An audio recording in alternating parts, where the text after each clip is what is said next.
Assalamualaikum warahmatullahi wabarakatuh.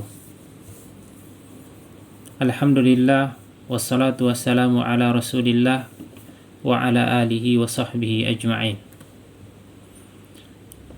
Pembahasan kita kali ini adalah hadis yang kedua dalam Kitabul Jami'. An Abi Hurairah radhiyallahu anhu qala Rasulullah sallallahu alaihi wasallam unzuru ila man huwa asfala minkum wa la tanzuru ila man huwa fawqakum fahuwa ajdaru alla tazdaru ni'matallahi alaikum. Muttafaqun alaih. Dari Abu Hurairah radhiyallahu anhu ia berkata, Rasulullah sallallahu alaihi wasallam bersabda, lihatlah kepada yang di bawah kalian dan janganlah melihat yang ada di atas kalian. Sesungguhnya hal ini akan menjadikan kalian tidak merendahkan nikmat yang Allah berikan kepada kalian. Hadis riwayat Bukhari dan Muslim. Hadis ini mengajarkan kepada kita agar dalam masalah dunia hendaknya kita melihat ke bawah. Bagaimanapun kekurangan yang ada pada diri kita dalam masalah dunia, pasti masih ada orang yang lebih parah kondisinya daripada kita. Kita diberikan kesehatan, masih banyak orang yang tertidur di tempat tidur tidak dapat bergerak karena sakit. Bahkan jika kita sedang sakit pun, masih ada orang yang lebih parah sakitnya daripada kita. Ini diajarkan Nabi Sallallahu alaihi wasallam kepada kita agar senantiasa kita bersyukur kepada Allah Subhanahu wa ta'ala atas nikmat yang diberikan kepada kita. Kekayaan harta bukanlah segalanya.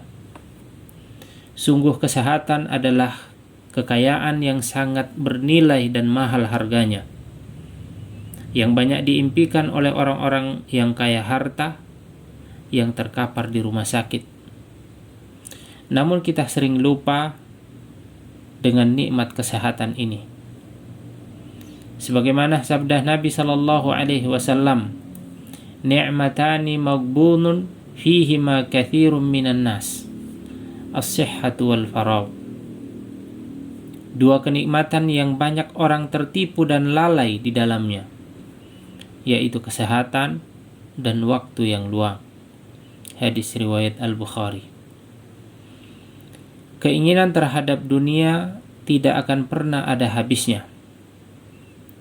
Tidak akan pernah ada ujungnya. Kalau kita mengikutinya terus, maka kita akan terbawa dan tidak akan pernah puas. Nabi sallallahu alaihi wasallam bersabda, "Lau kana libni Adam wadiyani min mal, labtagha thalithan wa la yamla'u jawfa ibni Adam illa turab." Seandainya anak Adam memiliki dua lembah harta, maka dia akan mencari lembah yang ketiga, dan dia tidak akan berhenti kecuali kalau pasir sudah dimasukkan dalam mulutnya. Artinya dia telah meninggal, barulah kemudian keinginannya itu berhenti. Hadis riwayat Al-Bukhari.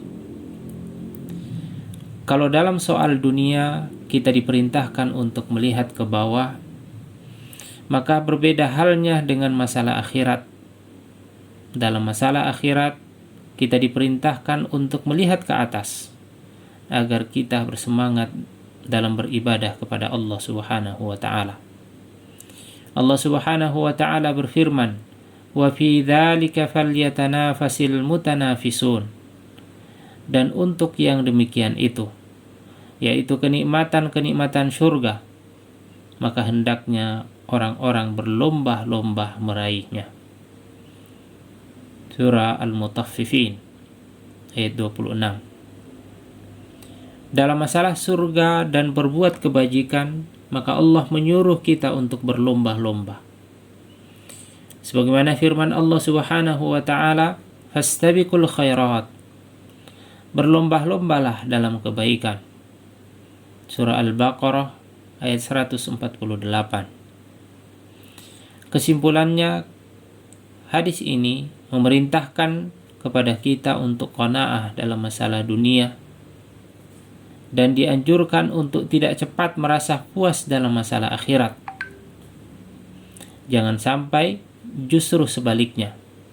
Dalam masalah dunia kita melihat ke atas sehingga tidak pernah qanaah dan puas. Dalam masalah agama justru kita melihat ke bawah sehingga selalu qanaah dan merasa puas dengan kondisi agamanya meskipun kualitasnya adalah kualitas rendah. Semoga penjelasan singkat ini dan tips dari Nabi Shallallahu Alaihi Wasallam ini kita bisa amalkan dalam kehidupan kita sehingga kita senantiasa bersyukur kepada Allah Subhanahu wa taala atas nikmat-nikmat yang senantiasa diberikan kepada kita. Wallahu a'lam. Semoga bermanfaat.